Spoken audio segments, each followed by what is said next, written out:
I know a lot of you, if you look at this toe, a lot of time you guys gonna say, why am I working on this toe? I should have let this toe rest. I should have let it naturally grow out. I should have been touched this toe. But you don't understand. Depend on circumstances. Yes, I can let this toe roam free, looking all naked and ugly like this.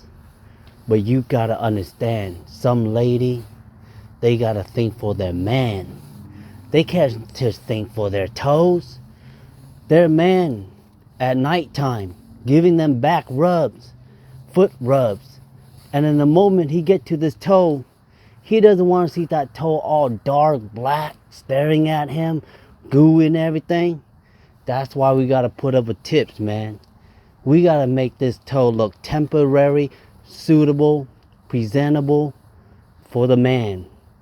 Because you know me personally, if I go down on somebody and I'm about to kiss around their toes and I see that black thing, I would never go near that toe again, y'all. I'll be haunted.